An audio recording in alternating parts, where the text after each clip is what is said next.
opinion is wrong. I mean, that clearly is changing the dynamics of the game. If that were a penalty, the Panthers are at the 40 and we have a brand new ball game. Instead, it's the Cowboys on the move at 2nd and 6.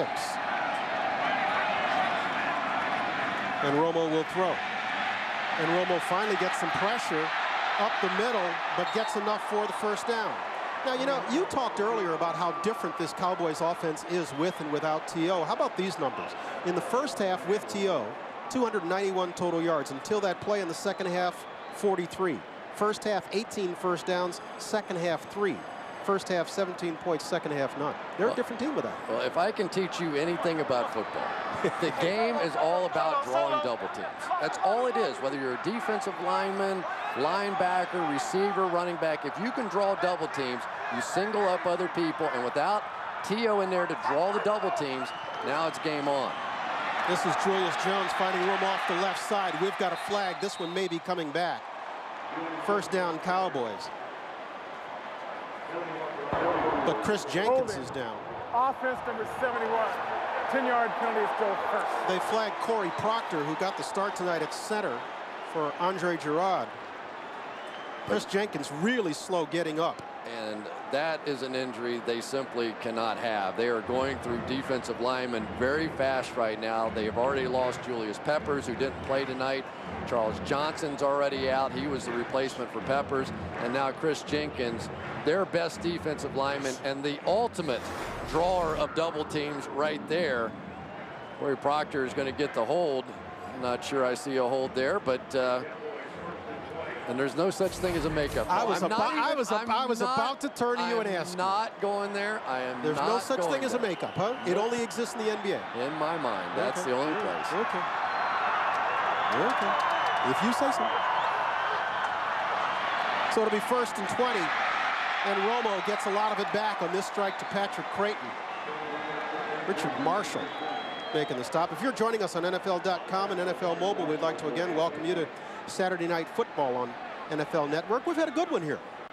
Cowboys out in front of the Panthers, 17-10. Cowboys in desperate need of a win in order to maintain that edge over the Green Bay Packers and make sure they are playing in Dallas through the playoffs rather than having to make a trip up to Cole Lambeau.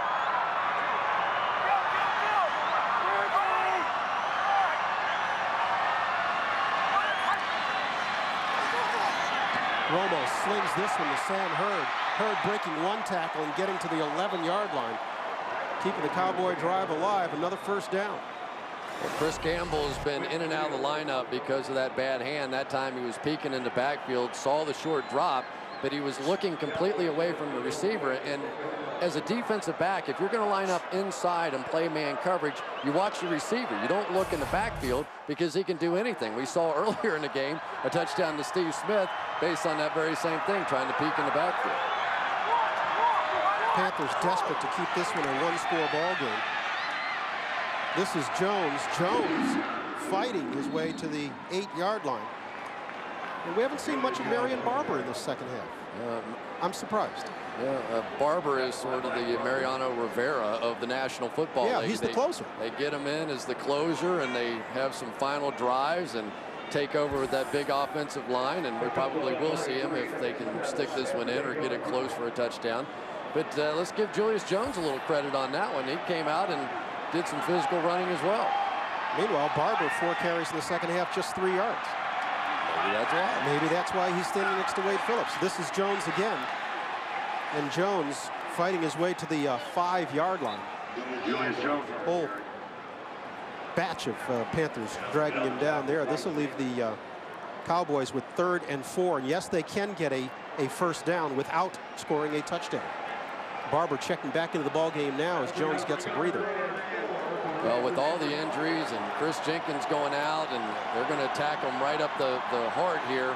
But this is such an important moment in the ball game for the Carolina Panthers. They've really played their guts out here tonight, but they have to have a stop here. Moving inside, 9 minutes to play in regulation. 3rd and 4 for the Cowboys. They'll give it to Barber. And Barber dropped from behind. Thomas Davis. Check that. Beeson.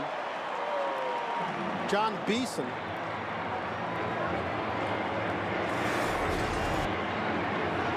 John Beeson just going to shoot right through the middle. He read the play, and that's pretty terrific play for a guy that hasn't been playing middle linebacker very long. He's so excited to get moved to the inside. He's been a safety. He's been an outside linebacker. They moved him in, and John Fox says he's just absolutely a natural. He won't be going anywhere from now on. He and Patrick Willis, who we got to see last week in San Francisco, two rookies who've started every game this year, and two great middle linebackers for years to come. Meanwhile, the Cowboys have doubled up the Panthers 20-10 with 8:17 to play. These make it hard to work, but I can't take an allergy medicine that puts my head in a fog. That's why I'm cleared and clear out here and in here too. Whether it's dust, mold, or Sam here, Claritin relieves all my worst indoor allergy symptoms for 24 hours. I sneeze.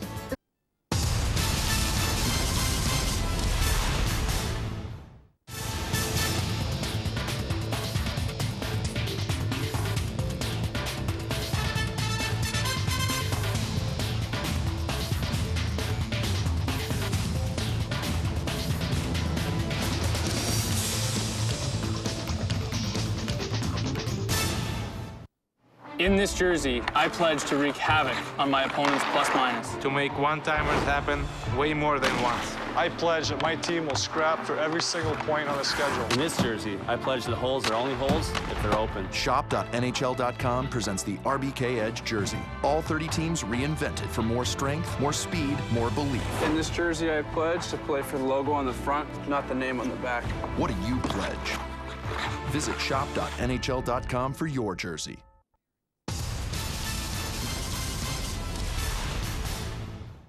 The hard-hitting action of American football continues on NASN, the home of the NFL. And this week we feature teams with playoff dreams. Live tonight, the Washington Redskins head to Minneapolis to take on the streaking Vikings. Then tomorrow, the Denver Broncos can spoil the late season run of the San Diego Chargers when these two proud clubs meet in Week 16. Redskins, Vikings, live tonight. Broncos, Chargers. Got a couple of college bowl games coming up on NFL Network. On Friday, it's the 2007 Texas Bowl. Houston Cougars go against TCU. And then the following Monday, on New Year's Eve, we've got the 2007 Insight Bowl. Indiana takes on Oklahoma State. There will be no shortage of football for about the next 2 weeks, will there? Great time of year. I love it. And so holding a 20-10 lead now, the Cowboys will kick it away, and this is Ryan Robinson at his 10. Robinson stood up at the 25-yard line, and the Panthers will come back on the field. And you know, look, some calls go your way and some don't, but these two really hurt the Panthers. This is one that got them off the field the first time when there was no call, King was being held, and then this is the big one. How this is not called. You know, and it's such a big turnaround. If it's called, Panthers have the ball at the 40. Instead, the Cowboys get it going the other way and go down and score. Yeah, and believe me, pass interference is the hardest call that officials have to make.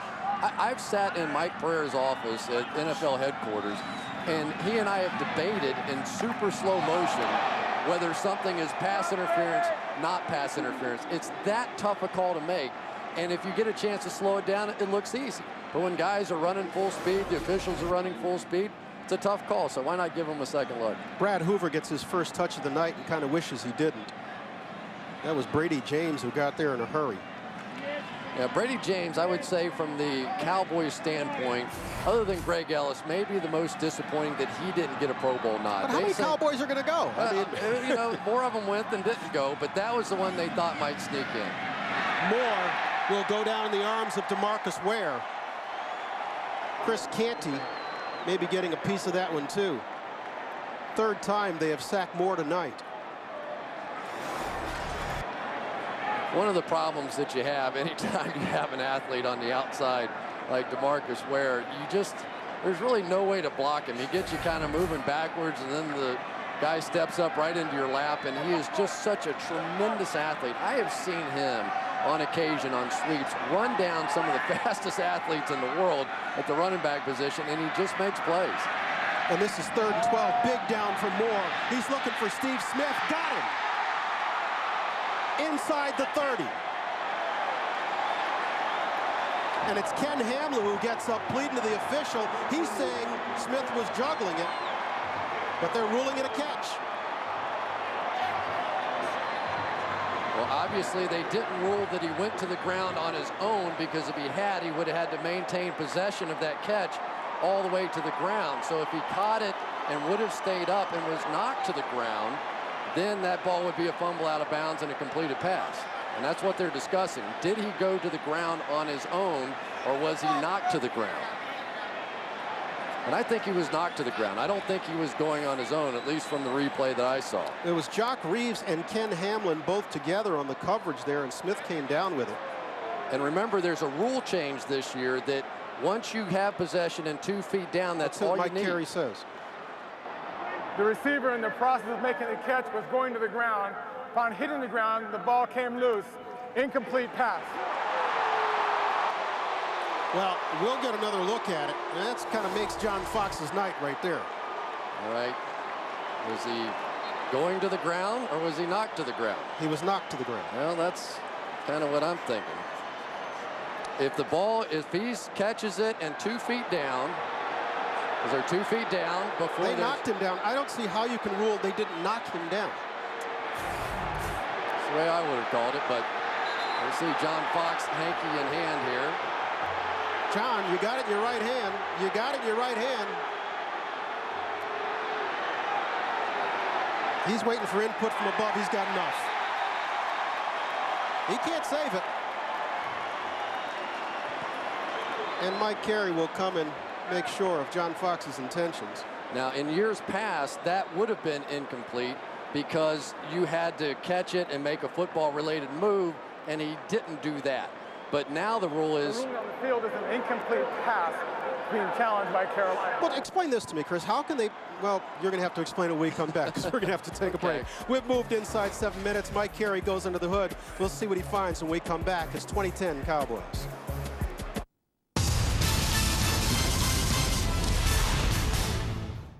The hard-hitting action of American football continues on NASN, the home of the NFL. And this week we feature teams with playoff dreams. Live tonight, the Washington Redskins head to Minneapolis to take on the streaking Vikings. Then tomorrow, the Denver Broncos can spoil the late-season run of the San Diego Chargers when these two proud clubs meet in Week 16. Redskins, Vikings, live tonight. Broncos, Chargers, live tomorrow. The NFL on NASN.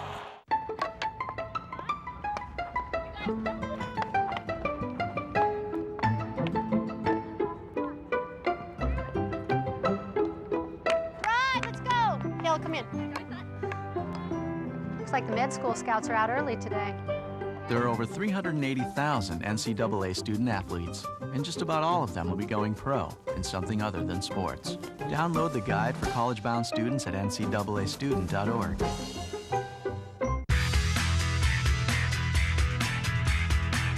The guys at PTI are on board to enlighten us on the lighter side of American sports. A certain, how did the French say, I don't know what? What means I don't know what. They even embrace European culture. Well, at least they're gonna try. Yesterday, how did they say that in England, Mike? No guess today, Maurice. I guess that was very southern British. Good night, Europe. Here's the flags and the nation. Pardon the interruption. Catch Mike and Tony exclusively here on NASN.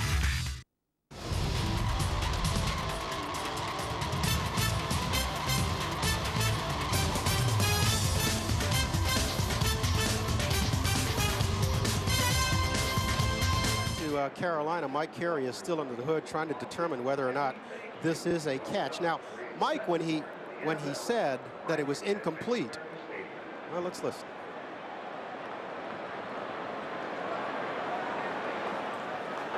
After review, the receiver was contacted by the defenders while airborne, immediately went to the ground and the ball came loose. Therefore, that's an incomplete pass. Process of going to the ground. Carolina will be charged with a team timeout. You agree? The ruling that was made on the field is that the contact, he didn't have 2 feet on the ground before the contact was made. So now he was in the air, contact was made. They're saying the initial contact was forcing him to the ground, but he didn't have the catch and 2 feet down. So now he has to maintain possession all the way to the ground. And I think Mike Carey got it right. Jason Baker will punt it away. I'll give you the counter in 1 second. Let's see what Patrick Creighton does with this one. He's going to be stopped at the 27-yard line. What happened to the idea that if it looks to 100 guys in a bar that it's a catch, it's a catch? Wasn't that supposed to be the determining factor this year? Yeah, that was what we were told. Okay, and you mean to tell me that didn't look like a catch? Well, the problem is the contact was made before the second foot got on the ground, and so now you do have to maintain possession to the ground.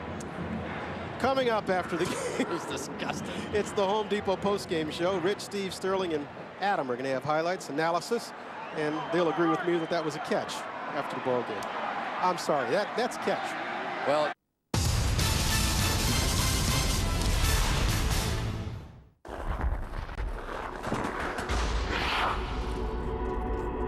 What do I control?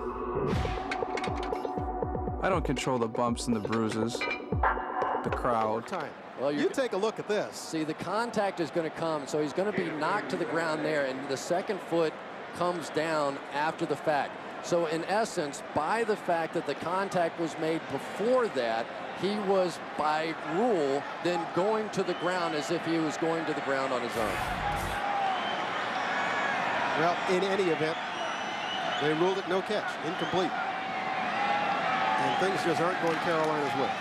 No, they're not, and it's unfortunate. You know, that was a tough call. The pass interference before that was a tough call. The pass interference before that was a tough call. And sometimes that's the way it works out. And then you sit over on the bench and you go, the Dallas Cowboys are getting all the breaks, and you know what they're thinking. You know what they're thinking. With good reason. It's hard enough to beat the Dallas Cowboys as it is. We need a little help along the way. And so it's 3rd and 7 for a Cowboy offense that really hasn't done much in the second half. This undermanned Carolina defense has played quite well since intermission. Creighton comes in motion.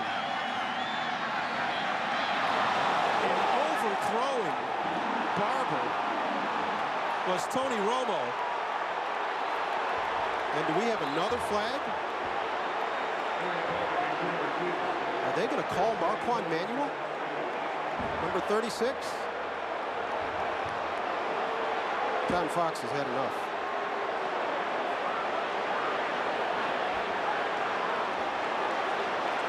Have you noticed I'm not saying a word? I understand. Don't worry, John Fox is saying enough for everybody in here. The question was, there was no foul for defensive receiver. The blow came with the shoulder, not the helmet. 4th down. Well, evidently the flag was thrown because there was some question about whether Manuel led with his shoulder or his helmet as he laid the wood to Barber. oh, it's dead helmet to helmet. Maybe the shoulder got there first. Let's give him the benefit of the doubt. I'm not second guessing anymore. I give up. I'm done. And so Matt McBriar will come on, and if Carolina's going to stay in this ball game, they're going to need a good return from Ryan Robinson and then something on offense from Matt Moore. This is Robinson at the 25. And he doesn't get much as he's dropped at the 32. Don't forget, next Saturday, we're going to close out our season on NFL Network of our slate of ball games. As the Patriots invade the Meadowlands to try to remain perfect, they'll go against the Giants in a season-ending matchup in a ball game the Giants could need. Oh, yeah. For their playoff hopes. The Giants have to play Buffalo tomorrow. And there are a lot of people who don't think they're going to come out of that one very good. These are the teams who have gone perfect throughout the regular season. As you can see, the Bears did it twice. Once in a 13-game slate, once in an 11-game slate. Both of those times they lost the championship game. Only the Dolphins have remained perfect through the regular season and the postseason.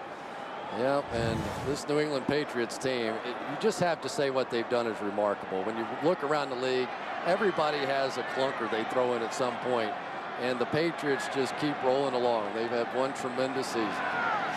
D'Angelo Williams, the lone back this time, and Moore completes it to Steve Smith. Terrence Newman drops him right there. Small gain for the Panthers, who are in a bit of a hurry up right now.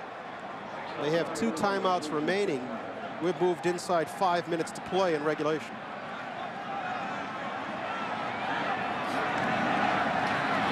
Moore throwing to the far side, completing to Ryan Robinson. He steps out of bounds. just short of the marker. It'll bring up a 3rd down. You know, you just have to wonder how many opportunities now Matt Moore has had to practice the no-huddle offense, because they've been shuffling quarterbacks in and out. A lot of times, you know, we've talked about Eli Manning looks better in the no-huddle sometimes than he does at any other time. And I think that guys relax. They get out there and it's like they're playing in the backyard or something again, and just let your natural instincts take over. Moore trying for time, not finding any, dropped. This time it was Chris Canty who seemed to get there first. And that was a tough one. That was a 3rd and 1 situation where they tried to go straight drop back and pick that one up instead of going ahead and picking up the 1st down. Now you're in real trouble, and I have to guess big pressure coming after Matt Moore now. That's the 4th time tonight that Moore has been sacked. 4th and long. Moore completing to Smith in the Dallas territory. Steve Smith to the 15, inside the 10. Great throw by Moore, and now Smith is down and grabbing his right shoulder, or his rib section. And Terrence Newman is just not right, and neither is Steve Smith now. This is, you know, it just seems like when we get late in the year, more and more times we're seeing these great players not be able to make it to the end of the season. We have 2 of the best receivers in football now that are hurt. A 57-yard pickup on what was a 4th and 9. Pretty good throw here, too, by Matt Moore. Oh, it's a great throw. And Terrence Newman had the underneath coverage, basically just had to run underneath Steve Smith and cover the middle of the field on the backside of it. Moore drops it right in over his shoulder. And Steve Smith, as we've seen so many times in his career, just makes huge plays in the ball game. He loves the pressure situation. You go back to, I think it was the Rams playoff game. In overtime, he ends up catching the game winner going down the middle of the field. And now he's going down. We're hoping that he just had the wind knocked out of him. He seemed to come down on the ball. But they're looking at the right side of his rib cage. I'm just going to tell you, well, I won't speculate at all, but that is one of the toughest guys playing in the NFL right now. And if he's lying on his back on the field, he's up now. But he's holding that arm. I think he called it right the first time. Looks like a shoulder type injury there. Steve Smith on the night, 9 carries, 137 yards, and a touchdown. And look, I mean, he's, along with D'Angelo Williams, who only plays part-time, he is their playmaker. He is their offense. Yeah, and tonight he got his first touchdown in 7 games, his first 100-yard game in 7 games. He was trying to get his football team back in, and basically just comes right down on top of that right shoulder. Nothing dirty about that play whatsoever, just tackled and going down on top of it. We see so many quarterbacks injure their shoulders with that exact same kind of tackle. And so the Panthers would seem to be in great position to make this a 1-score ball game with just a little less than 4 minutes to play in this ball game. The Cowboys offense has not done great shakes, so if the Panthers can push one in here, there's a good chance their defense can stop a Dallas offense that is operating in the second half without Terrell Owens, who's been chased to the locker room with a bad ankle. Moore will throw. Moore will try to throw on 1st down, and maybe this one is a helmet-to-helmet. That was Tank Johnson getting there, and I think he's going to be flagged for this one. That's exactly what you get. And for Tank Johnson, personal foul, roughing the passer, defense number 66, helmet-to-helmet, half the distance to the goal, automatic. 1st down, behind. It's good to see Moore get up after that one. Tank Johnson with a full head of steam, and this was right across the headgear. A great move by Tank Johnson, working inside, but you can't do that. He just comes helmet to helmet, and they are going to protect these quarterbacks at all costs, and justifiably so. We've seen with Carolina throughout the course of the year what happens when quarterbacks go out of the game. It's not a lot of fun to watch NFL football, and so that was a really easy call. As you know, it's been a very difficult year for Tank. He was let go for violations of league conduct policy by the Chicago Bears, and the Cowboys signed him, and he was reinstated in early November. But this one's been kind of a lost year for Tank Johnson, who is a very good player. And for the Carolina Panthers, even a field goal here, it's back in the game. D'Angelo Williams inside, fighting his way to the 7-yard line. And Carolina still has 2 timeouts, but there's got to be some urgency to them. And Steve Smith checking back into the ball game. I love that guy. I swear I do. He is so tough. He's so spirited. He plays his guts out all the time. this is the season for these guys. They have to win this game. They have a remote playoff chance, and he's going to drag that arm out there and go play. Let's see what they come up with on 2nd and goal from the 7. Fake to Williams inside. Moore in and out of the arms of Drew Carter. Well, it looked like Carter had a chance with that one. It's going to get knocked out of his hands right at the last second. I think that was Keith Davis that got him on the tail end. And of course, you have Steve Smith out there, and he's going to draw a double team, which is why you put him in there. And it was Davis that came over and knocked that one out at the last second. Anthony Henry may have gotten a hand on it. Sets up 3rd and goal from the 7. D'Angelo Williams in the backfield again. That's Smith to the left. Dante Rosario in motion. Moore throwing this side. Was going for Smith, but overthrew him. And the Panthers and John Fox will send the field goal unit on. Steve Smith is hurting right now. He couldn't get off the release there, sort of stumbled out of his break and just really had no chance whatsoever. Give him a lot of credit for guts on the outside, but you saw DeMarcus Ware give him a shot, and it just threw him off kilter there trying to run that route, and Terrence Newman was right there. But it's still a game right now. I mean, if they can knock home this field goal, they still have a shot. John Casey is on. He's made from 37 tonight. This one will be from 24 yards out. And John Casey makes it a 1-score ball game. We've got just 1 second more than 3 minutes remaining in regulation. And Carolina has pulled to within just 1 score. They're trailing 20-13. Okay, we talked about Carolina's ultra slim playoff hopes. Effectively, for anything to happen, they have to win out. Yeah, they do. They have to get to 8-8, and essentially Minnesota has to lose 2 straight to go to 8-8, and New Orleans and Washington have to end up at 8-8. But if all those teams ended up 8-8, then Carolina would end up going to the playoffs. Big game on Sunday night. Washington traveling to Minnesota to take on the Vikings, but the Vikings still hold the key. If they can win, get the 9 wins, then that knocks Carolina out no matter what happens. Meanwhile, the other 9-win team, the Giants, have a big game up in Buffalo, because let's face it, they're going to be facing the Patriots in our ball game on the final Saturday of the season. So if the Giants can't turn back Buffalo and either Washington or New Orleans wins out, the Giants will find themselves on the outside looking in after having a 2-game lead with 4 to play. In a very uncomfortable position, and we'll see what happens tomorrow when we go to Buffalo. But this is a team that over the past few years have struggled coming down the stretch. You know, we did the game last year where they had to knock off the Redskins to stay alive and get in the playoffs. They took care of business, and we'll see what they can do in Buffalo. John Casey kicks this one away to Patrick Creighton. Creighton trying the right side, not getting much. He's dropped deep in Dallas's own end. Cowboys are going to have to start there, and they're going to see how much clock they can eat. Let's go on downstairs. Adam Schefter. Adam? Thanks very much, Brian. The Buffalo Bills are going to get an emotional boost tomorrow. Kevin Everett will be back in Orchard Park for the first time since sustaining that neck injury that he suffered in the opening game against the Broncos. And what makes the day even stranger is the fact that the Giants have a wide receiver named Dominique Hickson. That was the player that Kevin Everett tackled that day. The Giants claimed him on waivers from the Broncos. So Hickson and Everett both will be in Buffalo tomorrow. Okay, thanks very much, Adam. All right, let's set it for you. There's just a little under 3 minutes to play. The Panthers have 2 timeouts, and they've got the 2-minute warning. So if they can step it up here, they can get the ball back. And Charles Johnson back in the game for Carolina.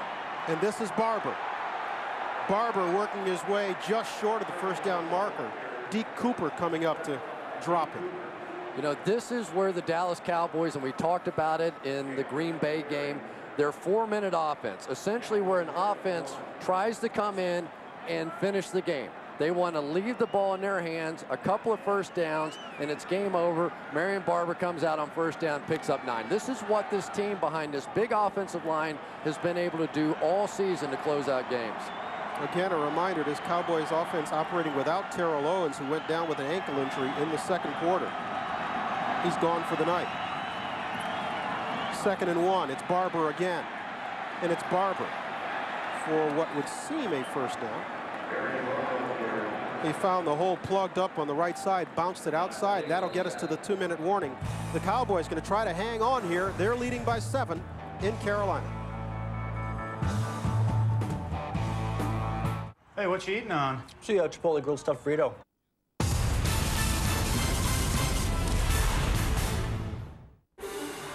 The hard-hitting action of American football continues with Monday Night Football on NASN. And this week, it's an old-fashioned AFC showdown.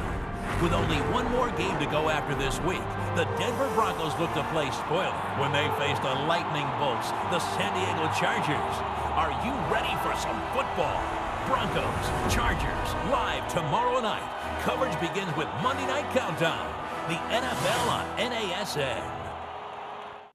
In this jersey, I pledge to wreak havoc on my opponent's plus-minus. To make one-timers happen way more than once. I pledge that my team will scrap for every single point on the schedule. In this jersey, I pledge the holes are only holes if they're open. Shop.nhl.com presents the RBK Edge jersey. All 30 teams reinvented for more strength, more speed, more belief. In this jersey, I pledge to play for the logo on the front, not the name on the back. What do you pledge? Visit shop.nhl.com for your jersey. Depot gift card. The new Motorola Razr 2, sharper than ever. With 2 minutes to play in Charlotte, Dallas leading by 7. I'm sure the Panthers can expect to see a steady dose of Marion Barber. John Fox still has 2 timeouts in his pocket. Key here is he can't let the Cowboys get another first down. 1 first down and it's over now. This is Barber. And he gets stopped after a pickup of perhaps 3. Yeah, we talked about Marion. They'll use that one of those timeouts. Go ahead. Yeah, we talked about Marion Barber. Here's the guy who leads the NFL in 4th quarter rushing, 72 carries, 375 yards. He simply takes over when the game's on the line. And I think a big reason for it has been the fact that the Dallas Cowboys went out and took a chance, basically, and picked up Leonard Davis. Here was a guy that played tackle. They moved him to guard. And he has sort of presented that big physical presence inside. And he's not the only one. We've seen Eric Steinbach, Steve Hutchinson, Derek Dockery, a lot of these guards getting that 7-year, $50 million contract. Jerry Jones was criticized by some for doing it, but he has made a huge difference on this offensive line. All right, let me ask you this. He gave the money to the offensive line up front, but both Jones and Barber are in contract years. What do? I take Marion Barber. Anything else you want to know? That was pretty quick. That's not a hard one.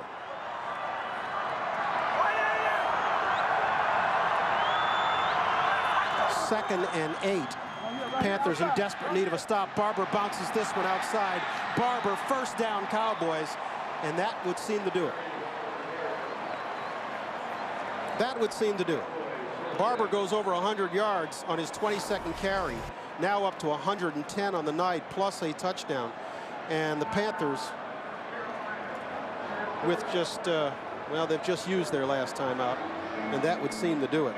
You know, the thing that makes Marion Barber so hard to play against, and when I talk to defensive coordinators, they all talk about it, that was a play designed to go left. Without question, all the blocking was going to the left.